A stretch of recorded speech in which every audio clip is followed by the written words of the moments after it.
Alrighty. We're coming in hot today.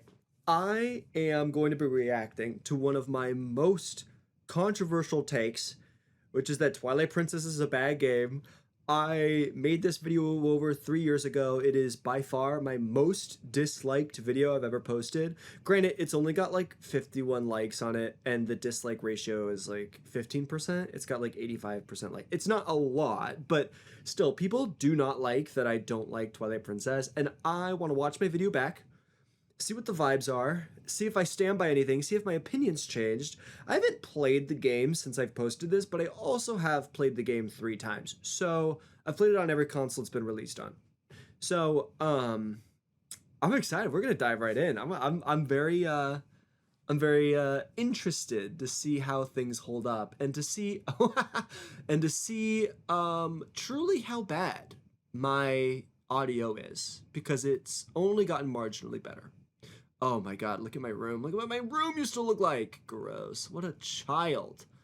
I'm actually, before we start, I love this vibe, but it's so chaotic, your eye doesn't know where to go.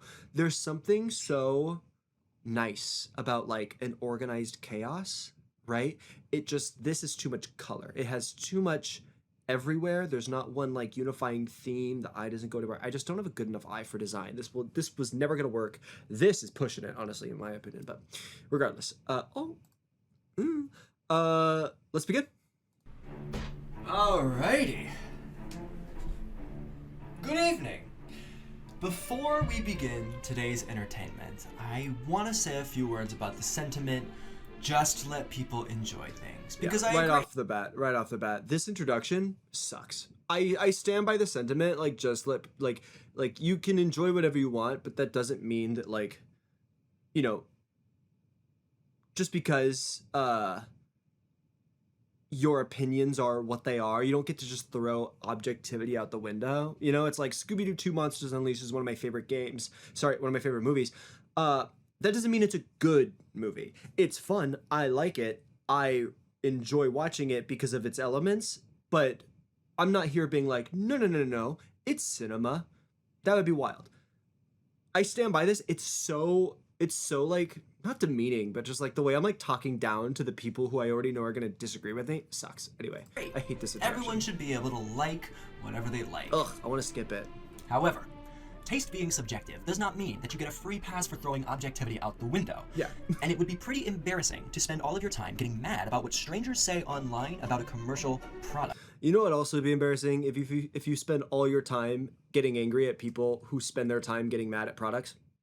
Like, 2 people not keeping their cool is still 2 bitches that care too much, right? Like if one person is going off and they're being really annoying and the other person is giving that same energy back, but they're the righteous one, it's like, no, you guys are doing the same thing. It's just this is dumb. Anyway. But you already knew that. God, sorry, I hate this. Wrap it up, buddy. Wrap it up. You know how this doesn't work. How cringe that would be.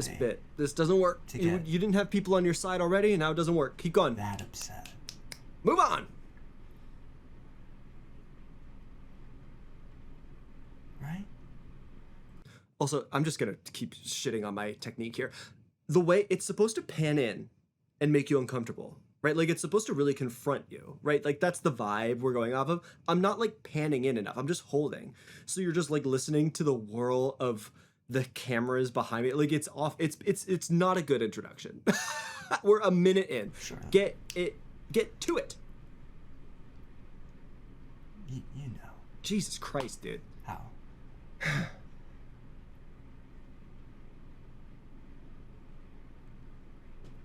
Embarrassing. I'm miserable. I need you guys to know that. I'm miserable.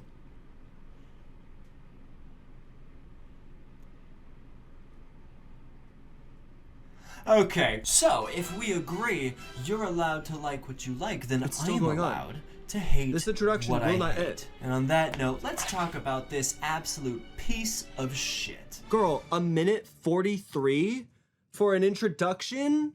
What was I smoking? Why would I sandbag my video like this? Why would I waste? I should have cut the... You know what I wanted? I wanted to be so cool. I wanted to be daddy coming in telling you what to think. I wanted to be so cool, and I spent too much time, and you can tell I'm trying so hard. Anyway, this is where things get correct. Placeholder introduction. Oh my god. All right. Terrible. Not bad though. Yeah, so Twilight Princess is a bad game. Inconsistent themes, bloated dialogue, immemorable characters, and unnecessary mechanics plague this game at every turn. Although it's one of the most ambitious Zelda titles, it crumbles under the weight of its own expectations. The challenge with Twilight Princess is how do you take the Zelda formula and upgrade it in a way that feels natural and fun? Well, not like this, because it sucks. Yeah, I would argue that Nintendo hasn't tried to update the formula. And like at this time, Wii U era, before Breath of the Wild, my take is that Nintendo just did Ocarina of Time over and over again once they found a formula that they thought worked really, really well. Like Ocarina of Time exists and is its own like moment, right? And then Majora's Mask exists and it's its own game. It feels like it has its own identity because it doesn't borrow everything from Ocarina of Time, and that's a good thing. However, then we get to Wind Waker, which is a little different, but then we get to Twilight Princess. And the bones of Zelda has been the exact same ever since Ocarina of Time, even Skyward Sword. The processes, the puzzles, the characters, to a degree, you know, the side characters and everything, it is all very similar. And I think over time, because it's all similar, it has watered down its own ideas because they are shared through every franchise. I'll make another video about this, about like the question of like, is it a masterpiece if through time the ideas have become less unique, less cool, less fun because of the sequels and the other games? Like, is it still its own beautiful thing if I'm exhausted from that thing because of every game milking those same things? I'll make a video about that, but like, whatever. Twilight Princess seems more interested in covering its shallow and repetitive gameplay with the veneer of interesting graphics. For the time. Hyrule Field is a perfect example. There is a substantial amount of things to do in Wally music, hell yeah. this new expansive open world, all of which feel embarrassingly inconsequential. You can go out and fight. Yeah, I never got that. Playing Twilight Princess have always been bored in that open world. I never know what to do in the open world outside of like go to the next place. It's a lot of like horseback riding for nothing. I also think like that's kind of what the original Ocarina of Time open world is too. It's just like, it's a big space. Cool, great.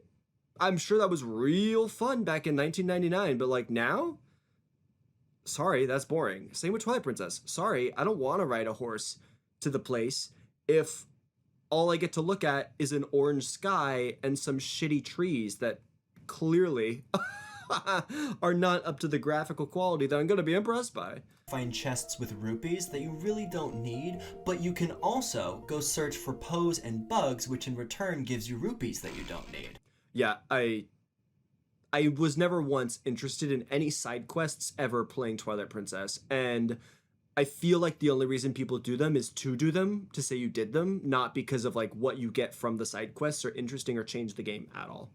In 2016, Nintendo broke new ground by adding in chests with Miiverse stamps, which is a fun collectible for a social network that no longer exists. The only thing worthwhile finding is a piece of heart, which means opening up a chest is a lottery that's rigged against you to inevitably make you feel like you've wasted your time.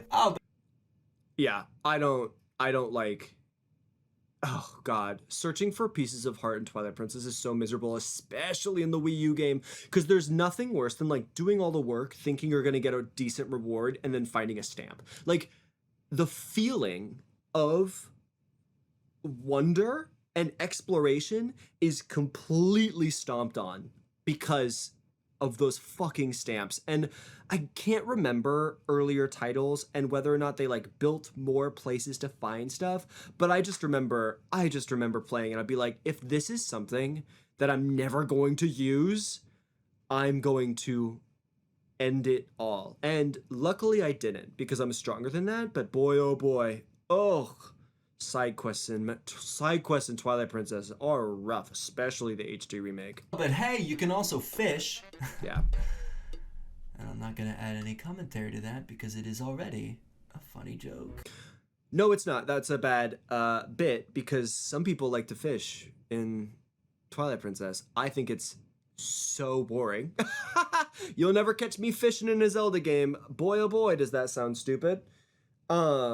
Remember how in Breath of the Wild you can just press A to pick up a fish and no one complain? Yeah, me too. Instead of building out a world and letting the player explore it, every corner of this game is filled with trinkets of nonsense that does nothing but discourage exploration. Speaking of discouraging, for this installment, Nintendo decided... Why am I not going into detail? I think I was like, let's move on, let's keep this quick, but I already wasted like 2 minutes in the introduction. I need to like explain things. I'm just kind of like saying things that I believe. Why am I not going into more detail? Why didn't I just explain what I said in that video? Decides to do full-on weirdo shit and just make Link a wolf, you know? Why not? Cheers. Every 3D Zelda has its own gimmick, for lack of a better term. Ocarina of Time has the 3D space, Majora's Mask has the 3D clock, Wind Waker has the old man boat, and Twilight Princess has the wolf. Listen, I'm sorry, we have to talk. I think I'm frustrated because I've literally never seen anyone talk about this. I'm cooking. Being a wolf makes no fucking sense. I'm right. Like, I feel like I'm gonna get pushback for saying that, and that's wild. It's uninteresting from a combat perspective. You get three moves. If an enemy is too high up, then sorry, idiot, can't get that one. Link Wolf has less traversal capabilities other than running faster and the occasional tightrope. Where did that come from? Who on the development team was like, yeah, let's make the dog walk on ropes? When has that ever happened? Why? It's not explained in the lore. There's no reason. They're just like, oh, a tightrope. The dog can walk on that one. When? I've got one of those. Hey, Tango, do you have any balance whatsoever? I'll answer that for you. He doesn't. Ugh. I don't know. I don't hear people complaining. I've never seen anyone being like, isn't it weird that you're a wolf and you're doing these things specifically? Wild. The only like good application of the wolf where like it makes sense is the fucking smell power, like where you're just walking around trying to track things down. I'm not saying anything needs to make sense in my Zelda game. I'm not saying that's what but I'm just like, it's weird that we did this. It's weird that we bend over backwards for Wolf Link and we're just like doing stuff. We're just doing stuff. Like, what do we, I don't know. Like, why can Wolf Link climb under things, you know, dig under, but like a human can't? I've got children friends. Can I make them dig under the thing? That's not the point. I get it. It's stupid. I hate it. It's fucking dumb. Why is the tightrope the mechanic they gave to the dog? And it gets worse because there's no thematic justification. There is no Zelda lore that alludes to dogs or wolves being anything. You know what this reminds me of? Can I pull it up? Am I able to? Let me see here.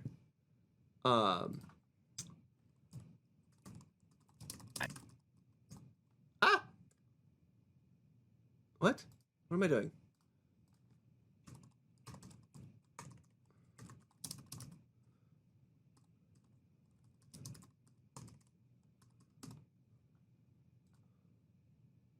This? No, not this. I want to hear Slumbering Will. Is this where they start howling?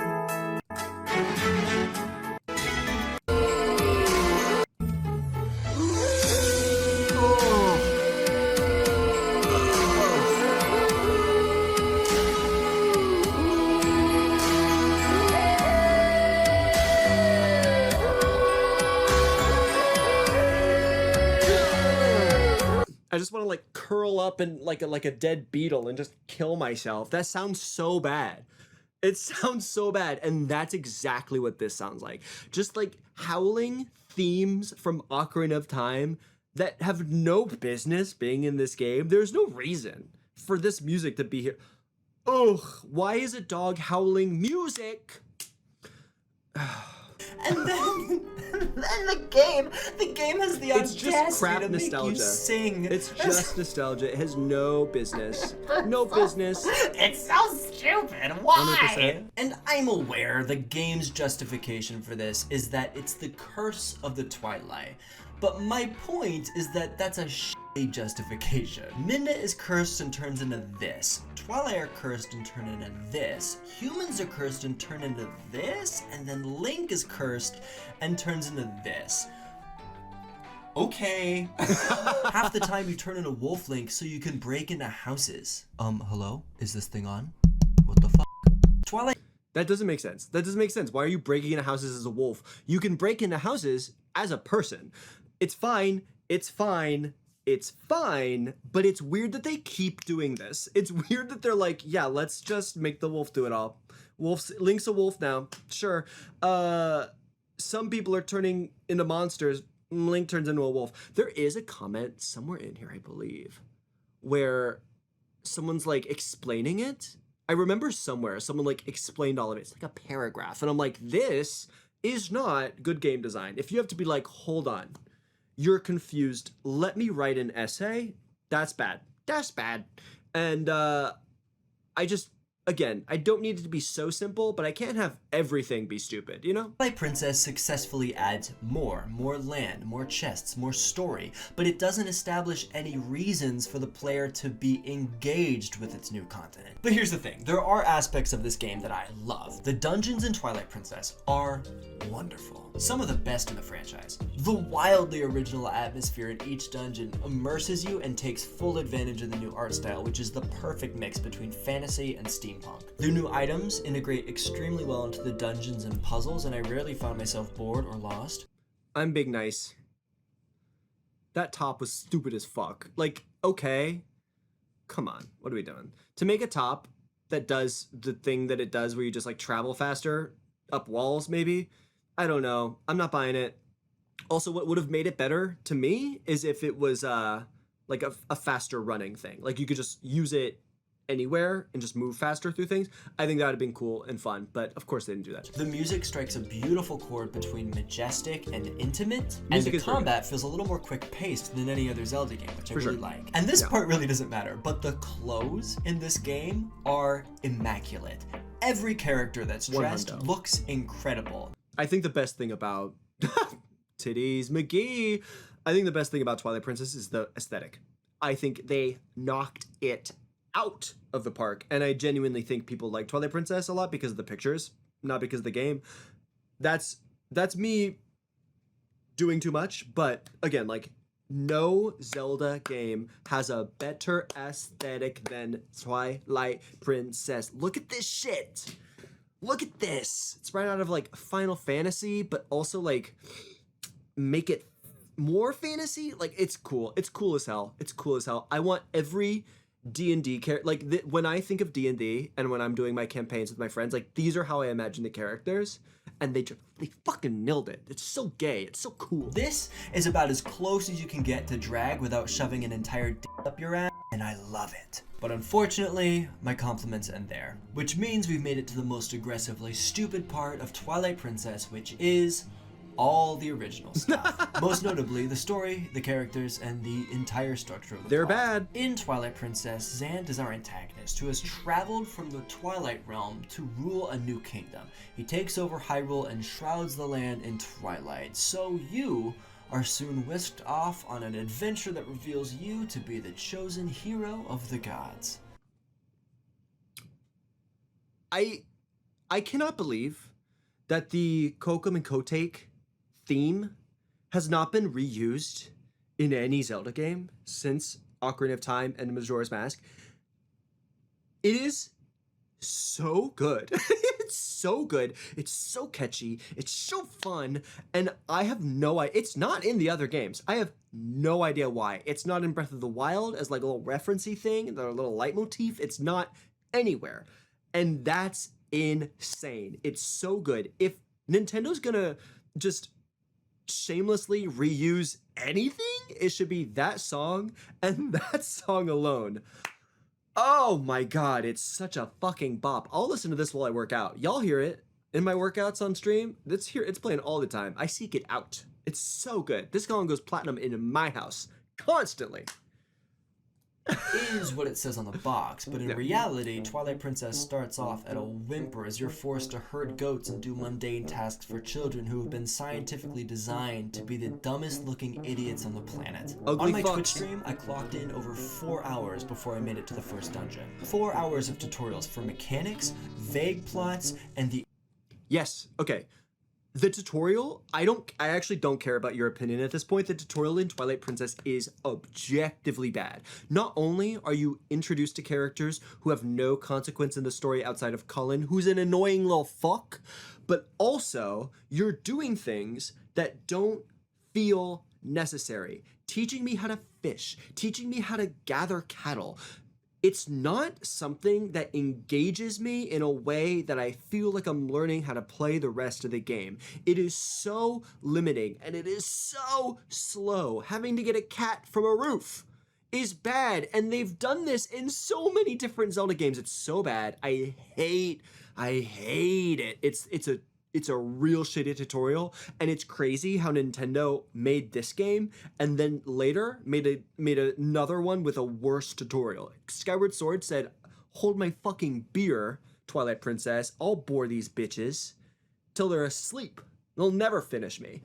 And they'll say thank you, because the end of my game sucks too. introduction of these useless inbreds. Yeah, that's gonna be a no from me, dog. I once heard someone say as a positive, it's a boring introduction to a boring life, and Link likes it that way. What a fucking cop-out. What a fucking cop-out. Oh, we wanted to show you that his life sucks. Okay. Like, at least give him something he does. Like, Link...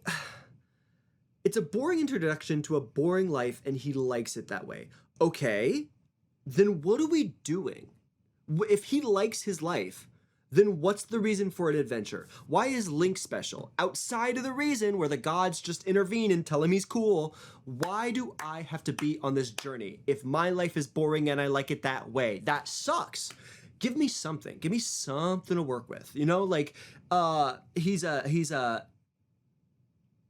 passionate swordsman, but people don't see his potential, so he's just gonna sit in the corner and herd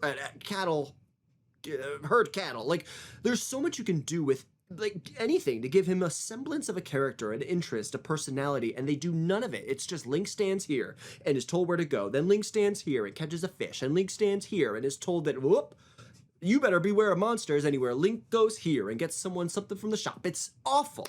It's awful. I understand that you're trying to be like a mechanism where people can put themselves into, but you still need to feel like you're being a real person. You still have to feel like you're in the shoes of someone with interests and specialties and things that they like, right? You can't just be like a blank space, right? I want to be an adventurer. I want to go into Hyrule Castle. I want to save the world.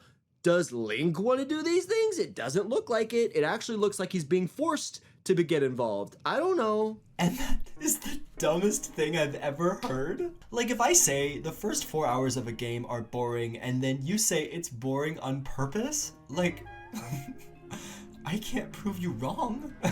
And listen, I understand the opening of this game is to let you experience the mundane nature of simple living. But my god, why does the tutorial have to be so slow? Yeah. Why are these kids so ugly? Who the f is this man? Why does this bitch have the f***ing audacity to take my horse and then nearly get us killed? Why is the game teaching me to fish now? Oh my god. Don't take my fucking horse. Don't take my horse. You think you know better. You don't. You're a bitch with dumb hair. Fucking Marsha Brady over here. What's her name? The mom? Fuck you. Take my horse. take my horse and then get captured? Fuck you.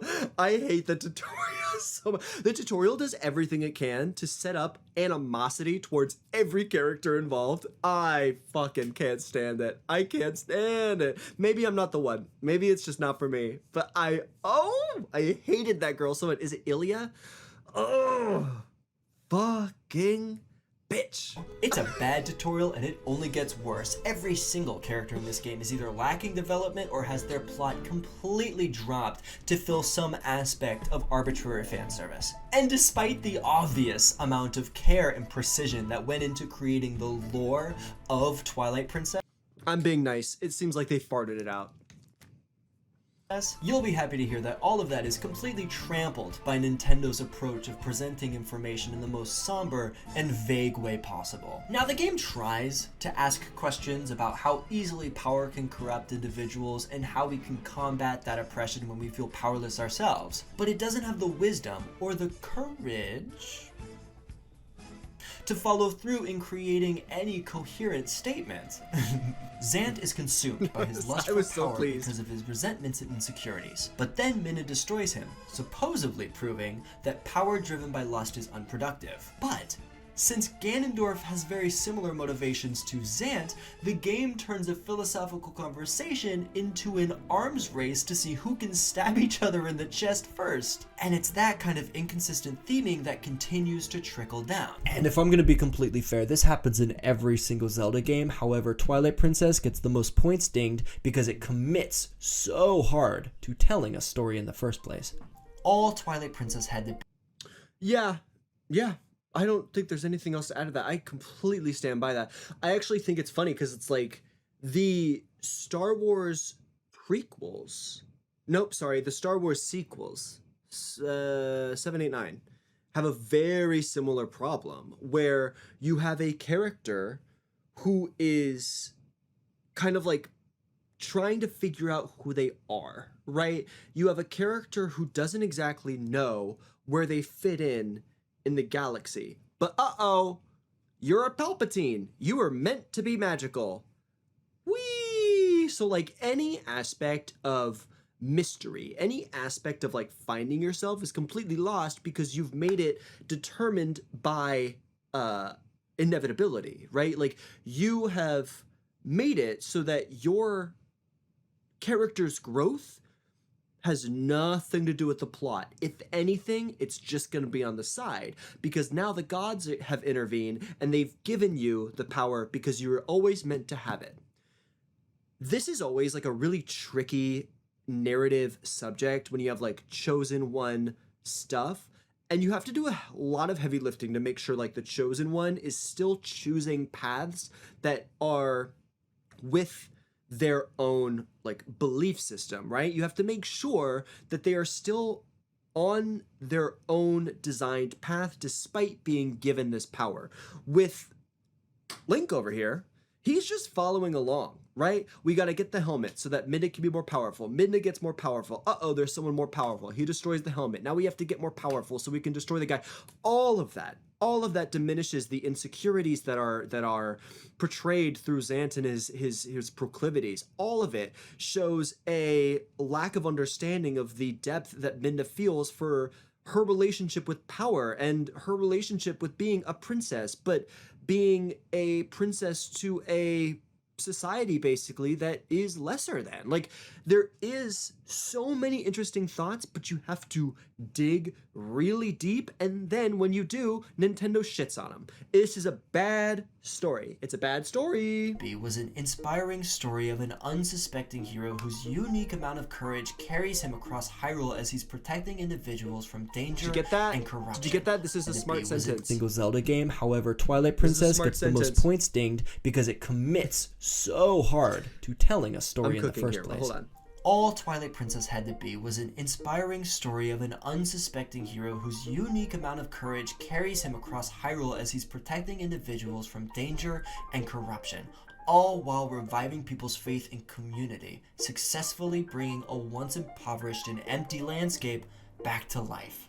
But instead, we get another final standoff Zelda formality because of destiny or whatever. About halfway through the game, Minda says a very interesting line that has always stuck out to me. She says, "So even if you go back now with all the people you've saved, the whole..." I was so bad at editing, I couldn't figure out how to remove the gray on the text. I remember editing this being like, I don't know how to take this off. I don't know how to remove this gray stuff. it's just a little sheet in the back. Anyway, that's the level of intricacy we're working with when it comes to my little video essays here. That's the kind of 3D chess we're playing up here. Whole tragedy would just repeat itself. I interpreted that as her saying evil will always exist. If you cut off one source of evil, another will pop up. So it's weird to me that the game makes so much effort to make the final standoff, the fight with Ganondorf, the thing that will solve Hyrule's problems. If worthiness does not come from bloodline, a point that Twilight Princess is constantly trying to make, why don't we have a scene where everyone in the community helps Link get through Hyrule Castle? Why can't Xan... Okay, there is this scene in the end where like the bird comes and the guy we met in the very first scene is seen for like the second time in the game ever. It's not good enough. People have pointed out, they're like, there is that scene. It's not good enough because we don't know who these characters are outside of Titty Lady. Also, we've met a ton of other people who could have helped us in the castle, like in different puzzles and stuff. I'm talking about interaction with the community, not just I did all the work, now the character models show up and we have a little cutscene. That's not sufficient. That's not good storytelling. That is not fun. It's bad. Can't be the final boss because that's the character we've been learning about this entire game. And I know why Ganondorf has to be the final boss, but you know, just play along. And don't get me wrong, I am completely used to Nintendo giving us nothing to work with when it comes to narrative, but what I'm most frustrated with is that they did cohesive, good work to generate a great story, but completely fumbled the ball. Link being a nobody is thematically important because it shows that a hero can come from anywhere. Link does great things because he's courageous. Ratatouille. Except it's not about courage because Link ends up just getting a magic sword from the gods that they allowed him to have. Midna is supposed to complement his character arc because she comes from royalty and legacy. During the game, she's desperately trying to reclaim what was once hers because she feels entitled to power. Is there going to be a moment in the game where she learns that royalty does not define her? Nope! She collects all of her pieces of things, turns into a goo bionicle, and then fists Xant into oblivion. At every single turn, this game rejects all of its interesting concepts, only to circle jerk about some forced idea of divine destiny, which then causes the entire game to crumble under its intense sense of scope. When everything is the most important, nothing matters.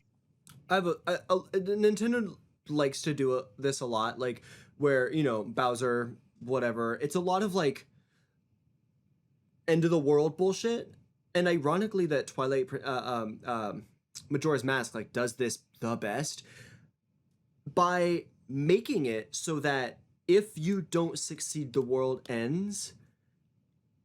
Every other interaction feels so stupid, right? Like picking berries while Ganon's destroying the planet feels stupid unless it's fun. And so what Majora's Mask and what Breath of the Wild are really good at is that the journey is either really fucking fun or it feels necessary, right? The beasts that you're getting, they feel necessary, they feel powerful. You're unlocking new projects and new abilities.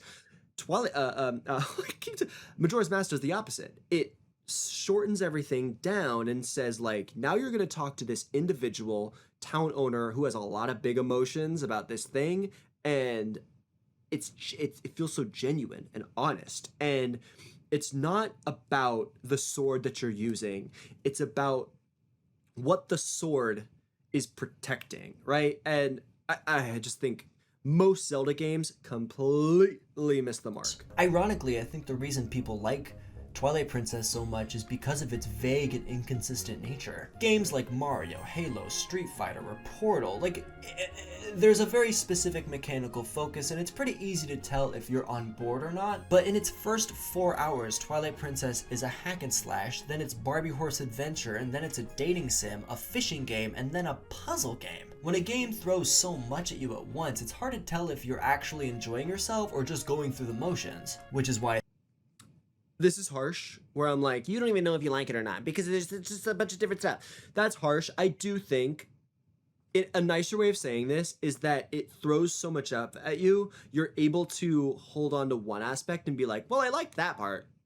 You know, it's like, I don't like the fishing, but when I got that cat, that was cute. Like, I think it allows for a little bit softer of an introduction, despite all of the things in succession being too long. And I think that's something that people give it credit for when I don't think it deserves that credit. I think there's a big disconnect between gaming and actual enjoyment of said gaming. So with Twilight Princess, I think it's a fair question to ask, did you enjoy the game or did you just like the pictures? Replayability, immediacy, pacing, that is what I enjoy in a video game. If I want to bang my head against the controller, the game is not fun. If I am laughing at a serious cutscene, crazy right there. the game is not fun. My if God. I am constantly rushing through dialogue because a character is so boring, No one cares. the game is not fun. But what do I know? I've only played this garbage 4 times. Ooh, and if I see one comment below that's like, well, I liked the part when I don't care. It's a 60-hour experience, Kyle. I do not care if you liked 10 minutes of it. I am not going to be made the villain because your standards are subterranean. Legend of Zelda Twilight Princess, 3 out of 10. Holy shit. Yeah. I cooked. I liked having purple hair. When it faded and I had blonde tips, and that looked good. That looked really good. I forgot to say one more nice thing. The game is trash, but it's still better than Wind Waker. I actually don't stand by that. That was just me trying to be silly. Wind Waker is better than Twilight Princess. Yeah, good for me. I stand by all that.